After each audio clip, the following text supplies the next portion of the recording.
அனைத்துலகின் தலைவர் ஆண்டவர். சங்கீதம் 97. ஆண்டவருக்கு புதியதொரு பாடல் பாடுங்கள். வியத்தகு செயல்களை அவர் செய்துள்ளார். அவரது வலக்கரமும் புனித புயமும் அவருக்கு வெற்றியை கொணர்ந்தன. ஆண்டவர் தமது மீட்பை வெளிப்படுத்தினார். மக்களினத்தார் காண தம் நீதியை அறிவித்தார். தமது நன்மைதனத்தையும் இஸ்ராயல் இனத்தவர் சார்பாய் தாம் தந்த சொல்லுறுதியையும் அவர் நினைவு கூர்ந்தார். மாநிலத்தின் எல்லைகள் யாவும் நம் இறைவன் தந்த மீட்பை கண்டன. வையகத்தோரே, நீங்கள் ஆண்டவரை நினைந்து ஆர்ப்பரியுங்கள், அகமகிழுங்கள், களி கூறுங்கள், புகழ் பாடுங்கள்.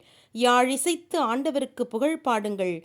வீணையும் யாழும் இசைத்து பாடுங்கள். எக்காலமும் கொம்பும் ஊதி ஆண்டவராகிய அரசரின் திருமுன் களி கூறுங்கள். கடலும் அதில் வாழ்வனவும் ஆர்ப்பரிக்கட்டும். பூவுலகும் அதில் வாழ்வோரும் உளம் பூரிக்கட்டும். பெருவெள்ளங்கள் கை கொட்டட்டும். ஆண்டவர் எழுந்தருளும்போது மலைகளும் ஆரவாரம் செய்யட்டும். ஏனெனில் அவர் வருகின்றார். பூவுலகை ஆட்சி செய்ய வருகின்றார். நீதியுடன் பூவுலகை அவர் ஆழ்வார். மக்களினத்தாரை அவர் நேர்மையுடன் ஆட்சி செய்வார். ஆமென்.